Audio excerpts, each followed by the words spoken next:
Ladies and gentlemen, welcome to the Smoke Show. My name is Josh Smokey-Hell Nelson, and our feature guest today has a voice that I liken to the famous brown sound of Mr. Eddie Van Halen, RIP. Warm, organic, powerful, instantly recognizable, and able to cut through and snap your attention. This man has seen success in so many endeavors that he teeters on the border of inspirational and soul-crushing. Known provably as one of the most accurate and consistent rankers in the fantasy football industry, thanks to a method we will dive into shortly. He is co-owner of fantasypoints.com as well as its managing editor. Honestly, I could spend an hour announcing him, so let me just say that it is my sincere pleasure to introduce Mr. Joe Dolan. Joe, how the hell are you this fine day? Josh, you didn't tell me that my mom was writing the intro today. Eddie Van Halen, that's some high praise. No, dude, it's wonderful to be with you. You laid it on thick. I don't know how I'm gonna live up to that, but I'm glad to be with you, man. You're letting me talk about myself, which, quite frankly, is like, for some people, it's hard to do, and I totally understand it. It's one of my few talents. I can talk about myself and you know, in self-deprecating in all kinds of way. But dude, I'm so thrilled to be here. I'm glad that you're on the Fantasy Points media group. It's just awesome that you're here. That you're giving me the time to just talk. I'm a fan of the show. I'm a fan of what you've been doing. So I'm glad to be here. And the fact that you said my voice is instantly recognized, I don't know if that's a good thing or a bad thing, because Gilbert Gottfried's voice is instantly recognizable too. So. I don't know what to say about that, but dude, I'm so thrilled to be here. Talking football, talking fantasy. It's a 24-hour a day, 7-day a week, 365 type of job these days. So I'm glad to be to be breaking it down with you, taking some time to kind of sit back and talk here as opposed to just grinding away. Absolutely. This is going to be a little rest for the statistical analytical side of your mind for a little bit. And we're just going to dive into a little bit of you. But for those who know me, I'm a diehard Philadelphia Flyers fan. So when I see that banner in the background there, that just warms my little black heart. And I can attest to my fanship by the tattoo under my jacket here. And I believe one of our first interactions on Twitter was me posting a picture of that Flyers tattoo in response to a tweet you made about them. And you became curious to know how a guy from the Pacific Northwest could be that crazy of a Flyers fan. But growing up a Philly guy, what sport hooked you first? Was there I mean, it was it's not even a question. It was the Eagles. It was football. And like, maybe people are like, oh, that's obvious. You know, you work in football, but no, sometimes, you know, it's just, I have a Sixers shirt on right now. So right now I'm all on the Sixers bandwagon. We in Philly, we call it 4 for 4, right? Like the four teams are the four teams, and you support them all through good times and bad. For the Flyers, it's especially bad right now. What a freaking disaster of a season that was. I mean, Josh, I didn't even watch them the last like couple months of the season. And like, you could say, oh, you're a bandwagon for like, I mean, why would I like intentionally piss myself off? Like, I mean, right. like it's just like, even following them on Twitter was exhausting. So, I mean, you gotta take some mental time for yourself. But back to your question, what sport hooked me as a sports fan? It was football. And since, you know, there was a point in my life, hell, I mean, even like in less than 10 years ago, where baseball was actually my biggest love, but football was my job. But football is the one that hooked me. And, you know, Randall and the Eagles. And when I was 5 years old, I didn't know Randall was ahead of his time or before his time. He was just Randall to me. Randall Cunningham, obviously. And now looking back at it, it's a shame, because you could if you were able to put what's the I don't watch Doctor Who, but what's the device? The TARDIS. If you were to put Randall thing, if you were to put Randall Cunningham in the TARDIS and drop him in 2021, the guy would be unbelievable. And it's unfair to me that he had to play 30 years ago, but he was the guy who hooked me. And one of my first Philadelphia sports memories, I have to tell you, one of my first Philadelphia sports memories is utter disappointment. I remember I was playing outside, probably playing football, and I remember my dad coming to the front porch and saying that Randall went down. It was against the Jets. I believe it was week 1, and he tore his ACL.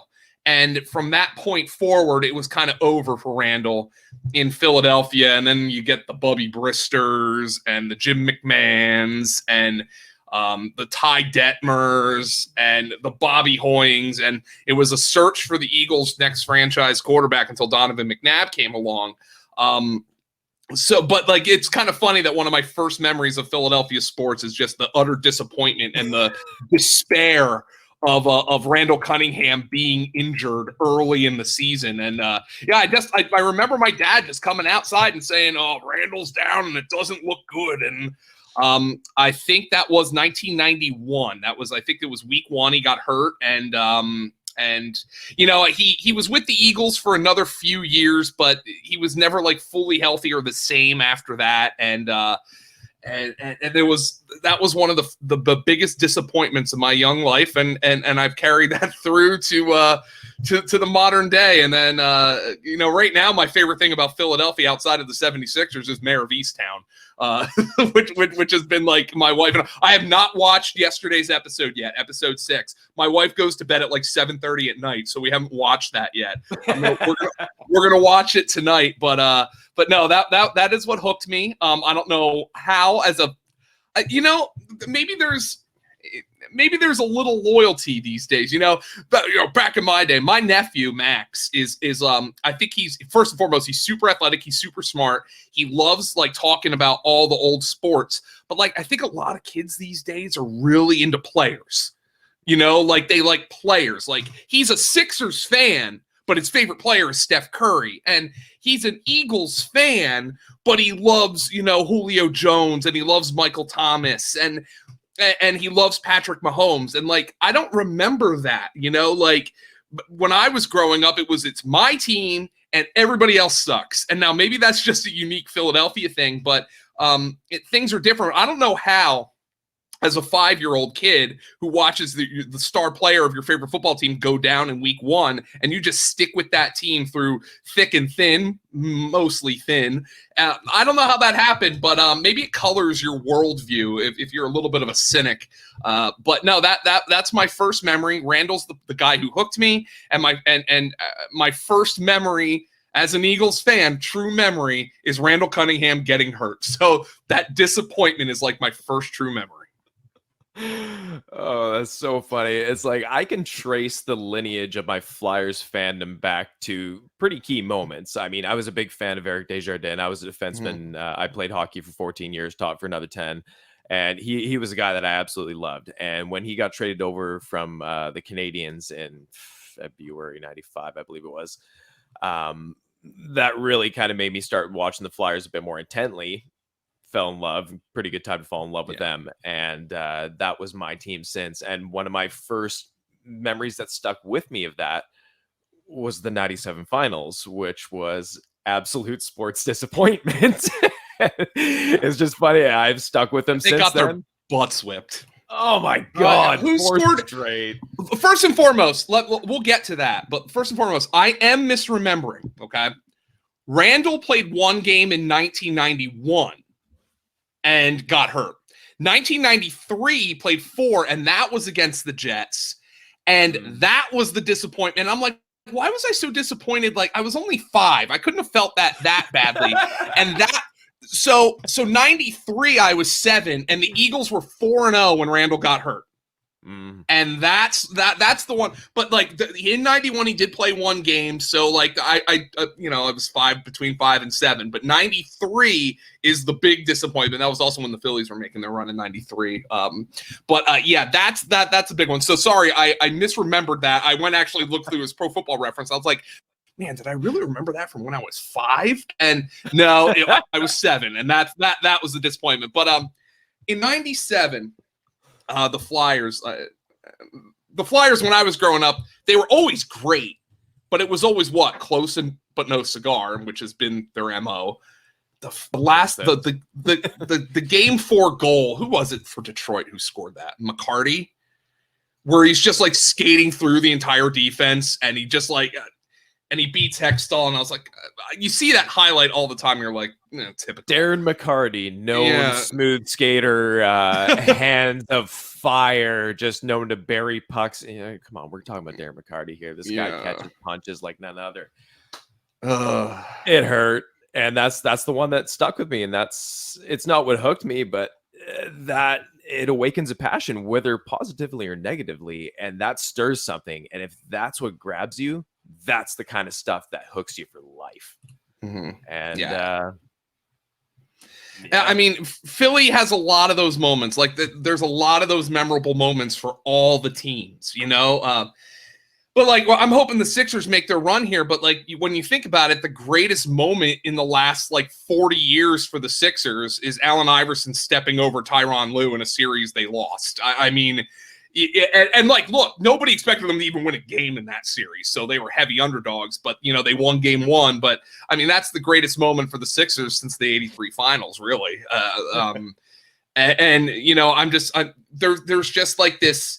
There's this gnawing, like how are they going to disappoint you? Even though, I think 538, like their like analytical model has had them as like the first or second most likely team to win the finals for like the last 2 or 3 months. So like they are legitimate. I mean, they're the first seed in the East. They're legitimate title contenders, but like there is always that, what is going to happen here? Like what could possibly go? I mean, even when the Eagles made their run a couple of years ago to win the Super Bowl, you're like, I mean, come on, it's Nick Foles. And if that thing collapsed, everybody would have expected it, right? And you say, Nick, you did an awesome job, man, but the Patriots were too much, or there was some. It still is kind of improbable to think that happened, but then in typical Eagles fashion, you look at that and like, oh, they sold their soul. Like the franchise collapsed after that. Like Carson Wentz got mentally broken by it. Like, I mean, I think that's pretty obvious right now. And physically, I mean, we could sit here and talk about Carson Wentz for 3 hours. Not that anybody wants to rehash that, but like, like even that run, that magical run where everything Philly didn't happen to the Eagles, they paid the ultimate price for it. Like the guy who was looking like, I mean, the Eagles haven't had an MVP. I mean, Randall, I think won like split one or won like I don't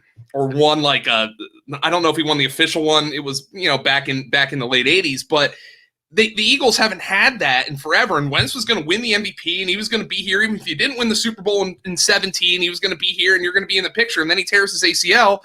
The Eagles get the improbable run, and then since then everything's collapsed. It's just there's that constant gnawing that, and I think it's kind of permeated my mindset at this point. Well, it's almost like the water drop torture. Eventually, it just burrows its way in little by little and just implants. But worth it. You got your ring. I mean, your boys took home a championship, so worth it. At this point, I mean, like, of course it's worth it. Like, I mean, there's nothing that's going to compare to that. Like, you could still put on, and by the way, Super Bowl 52 was a great. Do you curse on this show? Absolutely. Okay. Super Bowl 52 is a great fucking football game. It's like objectively. Now, when I was watching it, it was water torture. Because like there was that feeling permeating, right? Like when Gronk scored the touchdown in the second half for the Patriots to take the lead, you're like, oh, typical. Like they ran out of steam, the defense couldn't do anything. And then I went into my bedroom at that time to hang out with my dog because I could barely watch. Like, and believe me, there hasn't been a sporting event in years that made me feel that way. I mean, it is the Super Bowl, but you're able to disassociate yourself when you're a professional in some way. But man, I was tuned up in multiple ways during that game. I was a little liquored up, and I was a little mental. I was a mental mess during that thing.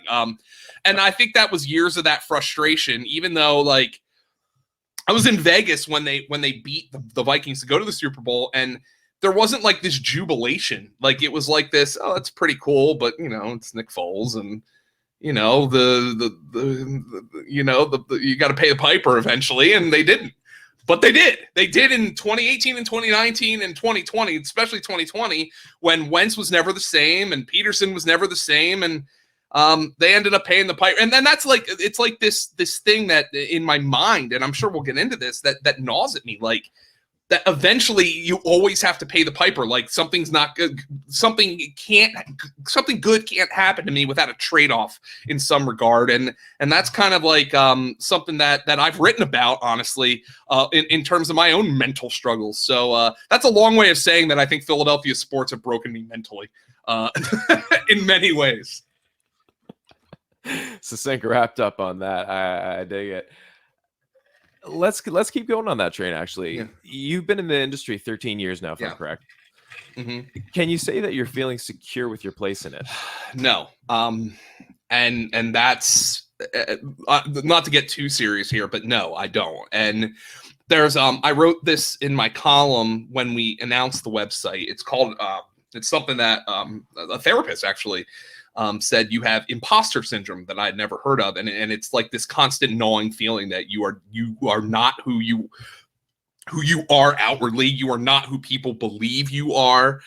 You are not who the facts tell you are, essentially. Like, you know, I struggle with this because I look at the people on our website at Fantasy Points, and I look at, you know, Hanson, who, like, I mean, literally was working in a pizza shop, you know, as a 22-year-old with a kid, and started this newsletter and built himself from the ground up. And I look at Graham Barfield and Scott Barrett, who have a much more analytical minds than I do. I look at our Tom Brawley and Ben Kukanis, who are also co-owners of the website.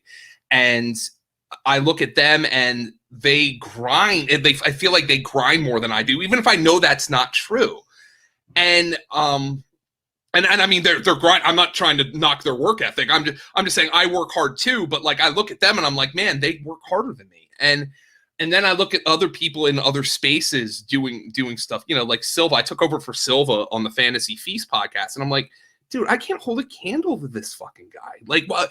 And I mean that from every angle of respect. And I'm sometimes I'm just like, what am I doing here? Like, you know, like, why do I have 30,000 Twitter followers when, and this is going to sound like a humble brag, but I don't mean it that way. Why do I have 30,000 when I think there's somebody out there who's twice as talented analytically as I am, and they have 500? Like, and it's sometimes it's really hard for me mentally to and to internalize that I feel like I've gotten really lucky. And I have. And like, you know, people are like, you know, how do you break into the fantasy industry? I got lucky. My timing was good. Quite frankly, I know I can write and I know I can talk, but I broke out at just the right time. 2009, Hanson put a monster.com ad up. He was looking for young guys who had some writing experience, who could move to South Jersey. Well, I was from Philly, and I had just finished up a season-long internship with the Eagles, and which clearly looks good on a resume. I mean, and the timing was just really good for me. And 2009 was before the fantasy industry really exploded. And I mean, it exploded in my time in the industry. You know, back in 2009, and I saw, you know, like Hanson, you know, Barry, you know, Kesenick, Ambrosius, all these guys can talk about the fantasy industry long before I showed up. But like, even in my mind, like, there's a lot of guys younger than me who are more talented than I am, and they had the unfortunate timing of like breaking out after all the sites just kind of exploded. You know, when I was with Fantasy Guru, and now we have Fantasy Points, and there's Establish the Run, and there's Roto World, and there's Roto Wire, and the Roto Viz, and Roto this, and Roto that, and Number Fire, and, you know, like the rise of those sites has really come in the last like decade, really, and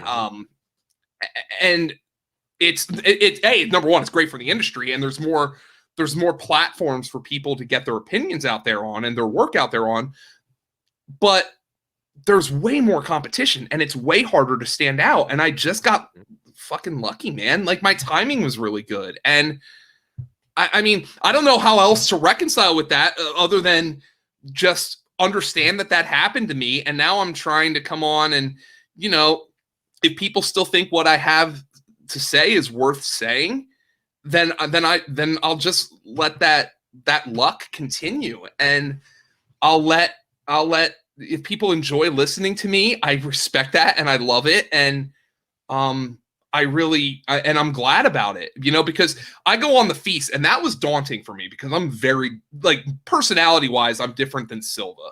You know, Evan's very, like, plain spoken, you know, I'm much more animated than he, although I think Evan and I come from, I think our minds work similarly, not to compare myself to him, but I think we kind of arrive at our conclusions the same way. You know, Evan can use numbers, but he's not going to like drop a bunch of spreadsheets on you or graphs. Not that there's anything wrong with that. That's what, you know, Graham and Scott do to an exceptional degree at fantasy points. But he knows when to use them, and like I think he arrives at his conclusion similar to me. But that was daunting for me. You know, Silva's a big. You know, Silva can move ADP. I don't think Dolan can. There's no Dolan effect. And I understand that. But again, long-winded way of saying, am I secure? Fuck no, man. I'm not secure at all. Like I still have that notion that the Piper is. You ever watch Batman '89? Like the original Batman movie. Well, not the Adam West one, but with Keaton and Nicholson. Oh, yeah. And he's like, hey, it's your Uncle Bingo. Time to pay the check. And he throws the pen at the guy's neck. And I was like, I feel like that pen is going to get in my neck. It's time to pay up, man. You got lucky. Like, you don't stand out anymore. And that's a constant nagging fear I have. And does it drive me? Sure, but it also scares the hell out of me. Now, I started off this broadcast and interview by alluding to the way that you actually do stand out for me anyways. You alluded to your animated presence, and I really started to notice and take attention more of you when you did replace Silva on the Feast there. I'm a big fan of that show. I love listening to it. And you're not only someone I turn to for advice, but for inspiration. And I'm sure I'm not the only podcaster out there that kind of puts you up there. And, you know, I draw inspiration from you. Like, you are it's never ambiguous what you're trying to get across. Yeah. You can always communicate your point perfectly. And just the fact that you can command attention and keep attention, like Andy Van Halen's Brown Sound. But that aspect of it, the inspiration part, how does that weigh upon you mentally? That's a really good question. I think one of the things that I try to do is to stand out, I guess, is to understand that I guess I'm a sponge informationally, and my takes don't come from, you know, like I'll take what Scott and Graham and Brawley and Wes Huber, who's a great addition at Fantasy Points, what they do, and I'll try to like apply it in a draft. But sometimes, like, I feel like I feel like, let's put it this way. I feel like, you know, when you were in school, I was always good at math, but I always hated it because I hate it because I always wanted to kind of take shortcuts, because like in like third and fourth grade, you know, Mrs. Wallach and Sister Cuthberta are out there and they're telling me, you got to show your work on your long division. I was like, why do I have to show my work? I can just do it in my head. Right. Yeah. But I feel like I'm not as good at showing my work now. Like, I'm not as good at showing you, oh, this is why I do what I do, but I feel like I apply well. So like if I'm doing a draft, and that's all I do best ball drafts, and I arrive at my I arrive at my positions on players by doing a lot of them and doing a lot of the work and saying, this is where I see this guy going. This is where and I try to communicate that. And what I like to say is my internal rankings process is common sense. And for somebody who, my mom always used to tell me I lack common sense, but it's funny because I feel like my fantasy process is common sense. Like, I feel like I'm not trying to dance around and say, oh, I really like this player and I'm going to like him even if the information is causing me to like him less, or I dislike this player and I'm not going to let anything convince me otherwise. That doesn't say we don't all have our blind spots. But I mean, I think when I like a player, I think I can tell you exactly why, even if I'm not going to show you the graph or the spreadsheet. And maybe that's what people like about the feast, because look, it's a half an hour show and I can be long-winded, but there's not enough time in there for you to break down every step of the process. You've got to, like, I have to break down 16 games basically in a 50-minute window. There's not a lot of time there to tell you, oh, I love this for this. And I feel like the only way to do that is to do the work with drafts and stuff like that. I don't know if that necessarily answered your question, but like, I think there's a reason for communicating the way I do. And it's just, sometimes I feel like I like to live by Occam's razor. I use it for fantasy so much. And it's not always right, because coaches sometimes do want to try to outsmart each other, often to their own detriment. But sometimes the simplest answer is the right answer. Like when I'm talking about Najee Harris, okay, are there things you can say against Najee Harris? For sure, that offensive line isn't going to be very good. But I also look at the fact that they drafted him in the first round, and there was a clear path to 300 touches here. And volume is king in fantasy football. So why wouldn't I like Najee Harris? And, yes, can you say, well, Ben's noodle armed and the offensive line isn't very good? Oh, for sure. But he's not the first overall pick. There's reasons to like Najee Harris. And that's just one example. I think Occam's razor is kind of something that I keep trying to apply. And I think for better, I think for the most part, it's kind of suited me well over the years. Kind of leaning into that. When it comes to your calling card of being one of the most accurate rankers out there, you actually use a staff consensus method.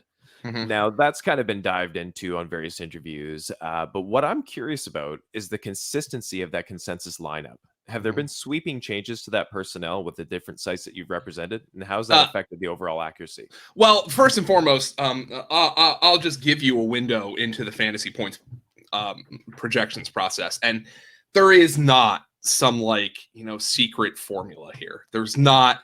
Are there analytics behind the scenes that are going into creating the spreadsheet that put the projections out there? For sure. But that's just simply really to ease Hanson's process. And what happens is Hanson, he's still very hands-on. He doesn't write as much as he used to, but obviously he's on the radio every day. He's still extremely hands-on. And he comes to our staff in Slack with the first run of the projections. And with based on what the formulas have spit out and also his own personal touch.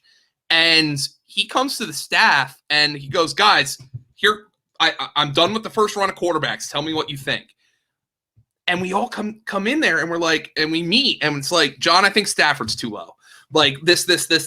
And Graham might come out and say, I think Stafford's too high. And Brawley's like, oh, you've got Roethlisberger way too high. And we have to bump up Trey Lance because I think he's going to start more games than you think he's going.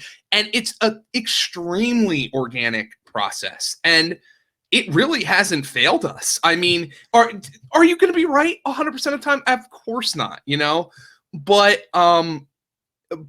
that's literally what the process is. Hanson spits out the first group from the analytics and the spreadsheet.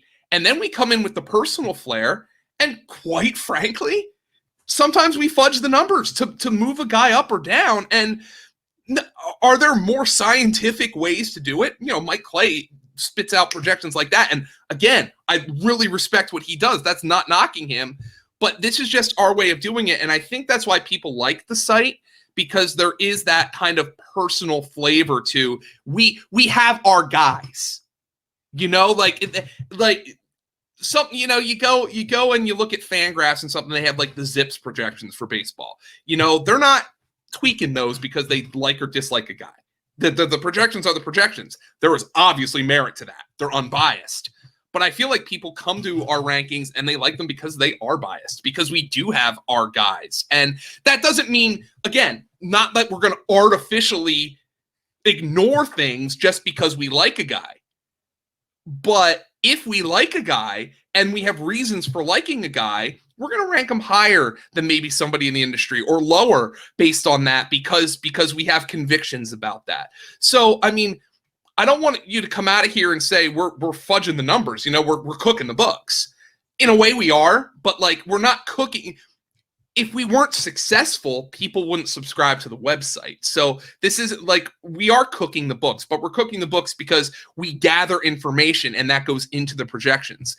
And all that is exactly the process that got ranked high on Fantasy Pros. We didn't put the projections in there last year. I don't know if we're going to this year.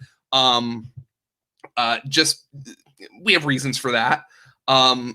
But that's what went into those rankings, and the process is exactly the same. We just have a few more cooks in the kitchen, but I'm telling you, it's not too many cooks in the kitchen. We're on the same page when it comes to that.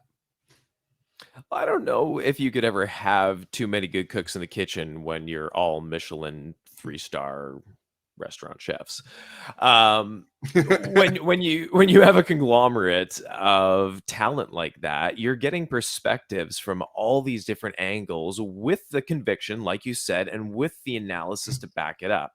And when you have that, you can't just, I mean, call me a bit more old school in this thinking, but there has to be some feel to it. If it's all just spreadsheets, analysis, and everything, then let the computers play. What are we doing this for? There has to be some feel to it. There has to be, like you said, conviction behind it. And you're not going to just, like you said, put a guy up 10 spots because, well, I like him. Tough shit. There has to be meaning behind it. There will be meaning behind that. Now, we will have guys who we rank 10 spots higher, but there will be meaning behind it. But like, again, I don't want to insult spreadsheets and projection systems that people have taken a goddamn lifetime to build. And if they're having success, especially, some of the high stakes players who couldn't fuck you, I'm not producing content. Like, why would I give my secrets away?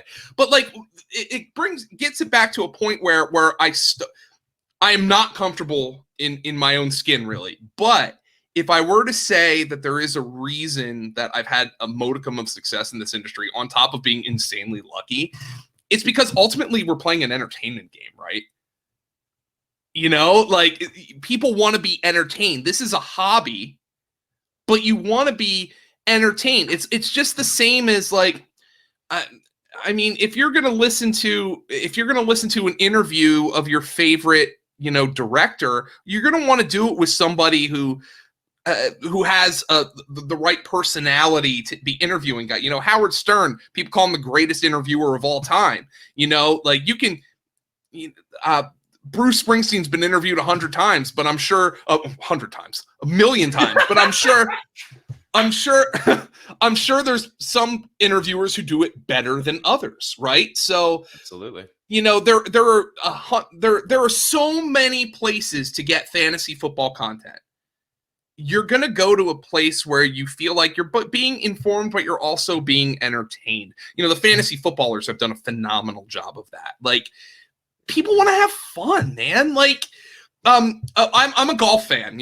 I suck at golf, but I'm a golf fan. And some of the guys I really respect in just like the sports media industry are the No Laying Up bros, who, I don't know if you're a golf fan, but they do the No Laying Up podcast. And basically it was just a bunch of dudes who liked golf and were like, golf media fucking sucks. It's not fun. These guys have sticks up their asses. It's, it's so hoity-toity, pinky in the air. We're gonna insult golfers we're going to give golfers a platform to come out and like actually be able to express opinions and talk about the game in a fun way. You know, I respect what they do. And I think like there is room for that. And there certainly has been, not to say that that's an untapped market, but there's room for that in fantasy sports as well. People want to be entertained. You can get fantasy content everywhere. It is. And look, there's a reason fantasy and betting content is king. Not only do you have to talk about the sport, everybody likes talking about sports, but it's actionable. Like you can actually apply that. Like, you know, if I'm just like talking about you know, the Aaron Rodgers situation, you know, like Skip and Shannon do, and they're very successful. But like when that show's over, you're like, all right, you know, that was fun to talk about, but there's nothing really I'm going to personally do with that. But if you spin something to a fantasy or betting angle, you can put your take, you can put your opinion into action. And I think that's why there is that marriage of the content here, and that's not going anywhere. You know, we're all trying to be entertained here. Yeah, I actually touched on that with my interview with Adam Rank there on the entertainment factor and how important that actually is to this. Because, I mean, like you said, you can get this information from anywhere. You can dive into your own analysis, doing spreadsheets. The information is out there. But you're looking to be entertained too. I think that's such a fantastic point. And that's another thing that I really love about any project that you've been involved in. And that's been inspirational to me because I believe that entertainment factor is important. When you're watching, why do you find the news boring? It's not the content; it's the delivery. Yeah. I mean, there's not boring shit happening on the news a lot of the time, but that delivery is so there's also problems with the news in that, you know, fortunately, we're playing an inconsequential game here, right? I mean, now, do real world things happen that affect football and vice versa? For sure. Look no further than Deshaun Watson. And I'm never going to be comfortable. This show's been kind of all about comfort. I'm never going to be comfortable talking about sexual assault allegations as they relate to fantasy football. Is it my job? Is that a service? I have paying customers, okay? We have to talk about that. Am I ever going to be comfortable doing it? No, because ultimately what we do is inconsequential overall. But like, you know, news as entertainment is dangerous. You know, like, and I do not want this to get into a criticism of media, but you know, I'm a trained journalist. I've been a journalism teacher and lecturer at universities. News as entertainment is dangerous.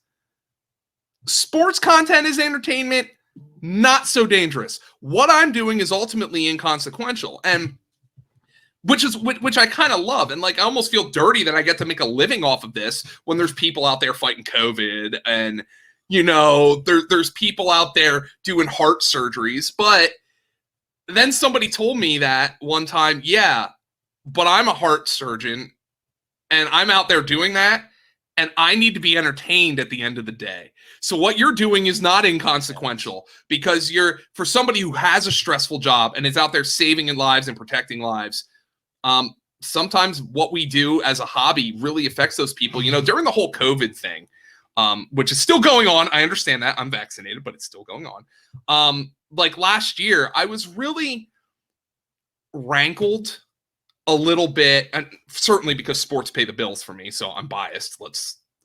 But I was rankled. There was that consistent talking point that like, oh, sports don't matter, ergo we shouldn't be playing them. If there was a fair way to do it, I thought sports were important. Like, should we all just be watching CNN and MSNBC and all the doomsayers all the time because people are catching like that upset me, because I heard from people who were nurses and were doctors who were like, I play fantasy football.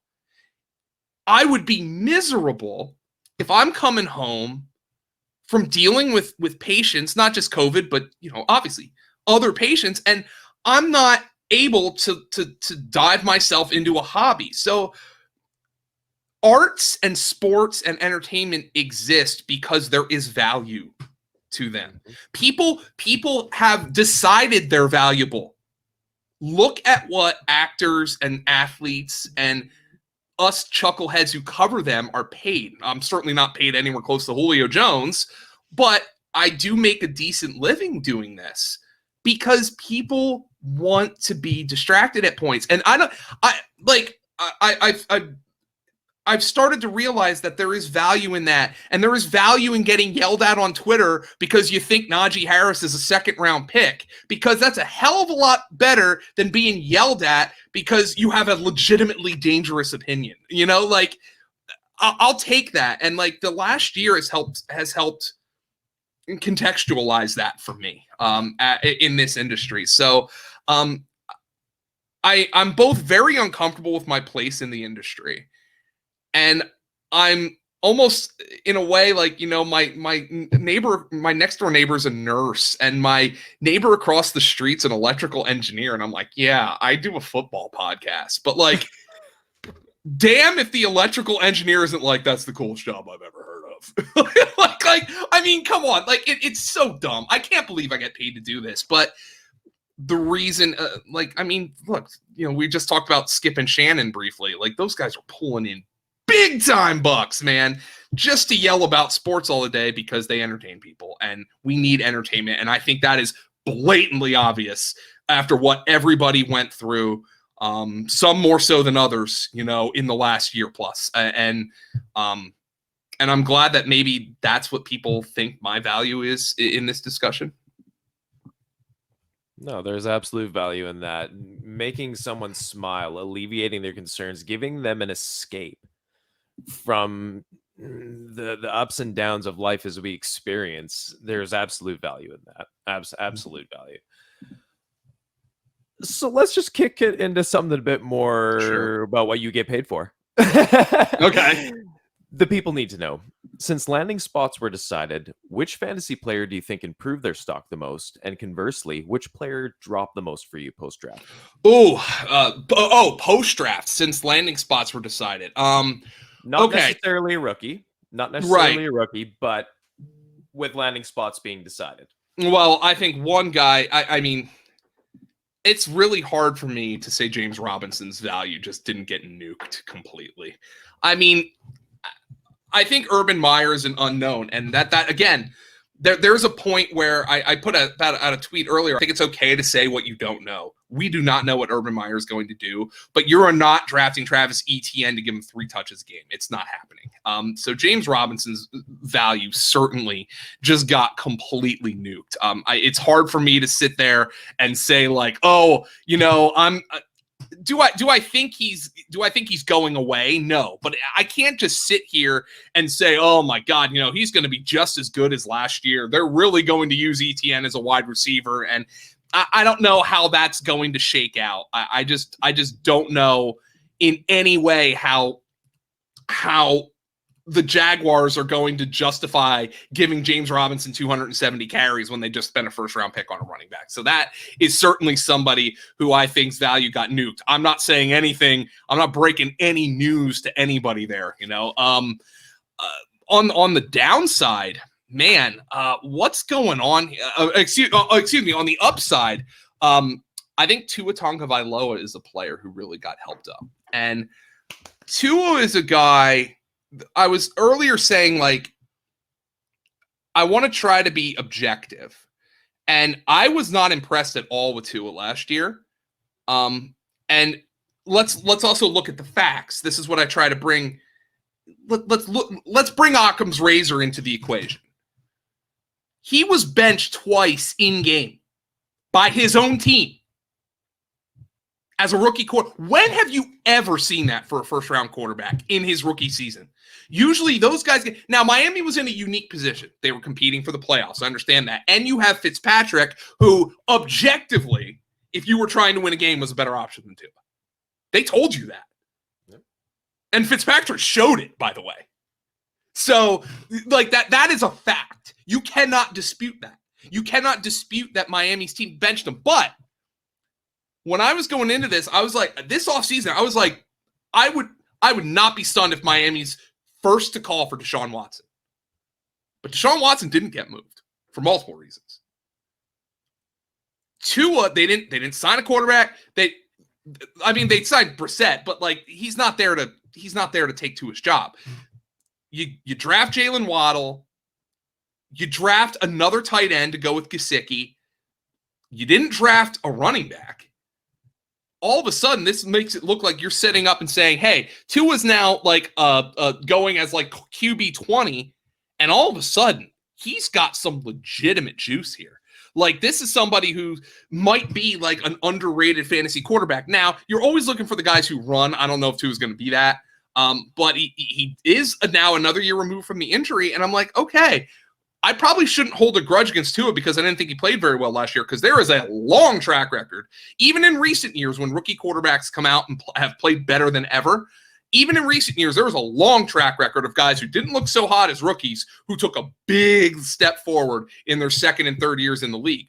Lamar Jackson, Carson Wentz was going to win the MVP in 2017. Carson Wentz, Lamar Jackson did win the MVP. Josh Allen could have won the MVP. So in his third year in the league. So to hold that against Tua would be really, it would be foolish on my part, simply because I didn't think he played well last year, because there is a lot of track record of these young quarterbacks really improving, especially now that you have a full offseason ahead of you. Mm-hmm. And not to mention even the signing of Will Fuller. Yeah, exactly. I didn't even mention, they're pretty loaded, man. I mean, the offensive line, they spent a lot of resources there. They didn't dig into the running back position. By the way, there's another one. You can say Myles Gaskin is somebody whose status got improved. He's like that kind of, he's in there with Mike Davis as like those boring veteran running backs who, if you load up on receiver early, are there in like the 5th and 6th round for you, who look like they could have potential bell cow-ish roles. So those are two winners from the draft as well. But yeah, that Dolphins offense is loaded, man. And, if Tua takes a step forward, I don't see why he can't put up numbers. Oh, absolutely. And I think they were limiting his play calling a bit last year. Mm-hmm. And if they open up that passing offense, and with every move that they've made from free agency to the draft, it signals a shift towards a pass-friendly offense. So he's not going to have any excuses this year as to what he can show. Yeah, and go ahead. I'm fully on board with that. And now let me go to another quarterback who I think people just hate, and I think there's valid reasons for that. I don't necessarily think Daniel Jones has been like impressive. I don't think he's been awful. You go back to the hot take artistry that is the draft, which again, entertaining. Like, I'm never going to knock people for doing a mock draft. There's this culture that complains about mock drafts. Yeah, the people do them because everybody fucking reads them. Like what do you, I mean, like, people are like, that's why people do it. Yeah, are they meaningless? Sure, but it gives you something to talk about. But Daniel Jones, when he was drafted 2 years ago, everybody, all the talking heads would have made you feel like it was the worst pick in the history of football. And there's always a quarterback every year who gets drafted who people convince you is the worst pick in the history of football. Dating back to Carson Wentz in 2016, everybody's like, oh, it's the worst pick ever. And then it was Josh Allen, worst pick ever. Mitchell Trubisky, worst pick ever. All right, that one might have been true. Daniel Jones is the worst pick ever. Mac Jones is the worst pick ever. Every year there's that talk. And I think that colors a lot of what the Daniel Jones analysis has been. But if we're looking in fantasy for that quarterback who is undervalued, who might use his legs more, I don't think Tua is that guy. I don't think Kirk Cousins is that guy, even though Kirk Cousins was a winner from the draft as well. Daniel Jones might be that guy. Yeah. Now, you can look at this and say, and it's a fair take, it is totally fair to say they're a sports car without a driver. They're a sports car that you took the V12 and replaced it with a 4-cylinder engine. Like, they've got all these weapons and they don't have somebody who's going to drive the bus. I understand that is a valid take, but we also have to examine it from the angle that the Giants are putting Saquon Barkley back there. He's going to be back. They're putting Kenny Golladay out there, Kadarius Toney, whatever you think of that pick. Sterling Shepard, Darius Slayton, Evan Ingram. All these guys are there to support Daniel Jones, and he's athletic. maybe we should be looking more towards him, because everybody else, all of these running quarterbacks who are going to start week 1, their value's inflated. 2 years ago, Jalen Hurts wouldn't have been like a top 8 quarterback in fantasy drafts. He is now. You're not getting value on him. Daniel Jones might be the guy you get value on. The other guys who you might get value on, Trey Lance, Justin Fields, Taysom Hill, we don't know if and when those guys are going to play. I mean, I think you presume Fields and Lance for sure at some point are going to play, but how many games are you getting out of them? Can you draft Justin Fields in the 10th round and there's a chance he starts 6 games? Like that's why their ADPs are suppressed. I really like Lance, by the way. I'm starting to warm up to him more and more and more. I thought I was too low on him at first. But like Daniel Jones is maybe that guy who we know, if he's healthy, is going to start every game, who we know is surrounded with talent, who we know is going to run, but his value is just depressed by, number one, legitimate concerns about his level of play, but number 2, maybe some artificial anti-Daniel Jones just feelings where that guy is somebody who could really take a step forward and be really good for fantasy given his skill set. No, I 100% agree. And I was definitely on the opposite end of the spectrum towards the end of last year. We were doing the wrap up on my other podcast, the Jet Sweep Show. And my co-host was, his guy for this coming year was Daniel Jones. And I was just mocked on air and everything. And it was, and then we got to talking afterwards, and he's laying it down. And then Ty from the True North pod that you were on earlier in the week there, he's really in on Daniel Jones too. And Ty's a guy that when he says something, it immediately makes me dive into it, because he can sway my opinion. That dude is fucking brilliant. I'm not expecting you to feel good about the pick, by the way. No, like, I'm not expecting you to like, but I'm just saying, like, I've and this is from personal experience, so many guys who I have ignored because I had a blind spot in past years. I don't like this guy. Like Derrick Henry, I didn't like for years. And then when the information changed, when they started, as opposed to using him as a rotational back with DeMarco Murray and then Dion Lewis, they actually gave him 25 carries a game, and all of a sudden he became a superstar. That information changed. You have to take that into account. I was right on Derrick Henry until I wasn't. Yep. And sticking with your take, anti-Derrick Henry, because he was in a rotational role and people were drafting him otherwise, that's a way to lose. And now he's one of my favorite players in the league. So you always have to try to find those players, because those players, there's going to be a lot of those players who you didn't like at some point. It's not just players who didn't produce because they didn't have opportunity. There will be players every year who you did not like, who are going to get a better opportunity, whether it be supporting cast or more opportunity or just improvement. And, I just wonder if Daniel Jones and Tua might be 2 of those guys. Yeah, 100% co-sign on that statement there. I think we've got time to get one last one in here. And this one's just a fun one for the folks to wrap this up with. You have just been made commissioner of fantasy football. And I don't mean a league. I mean the entire damn industry.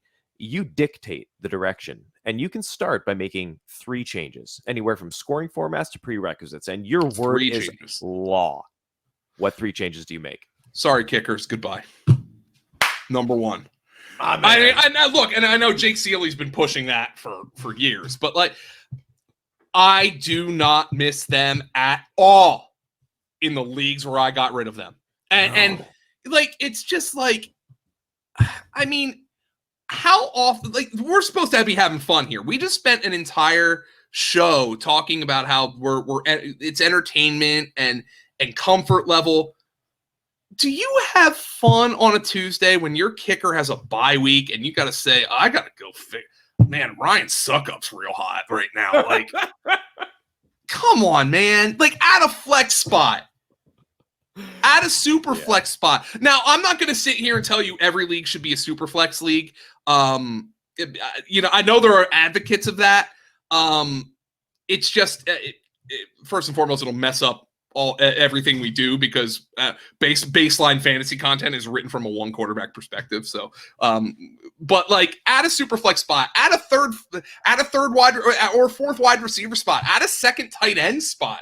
By the way, let's make that another rule. add a second tight end spot. Yes. So, full disclosure, I don't have any leagues that require you to start 2 tight ends, but it's in fantasy baseball, 2 catcher leagues are a standard.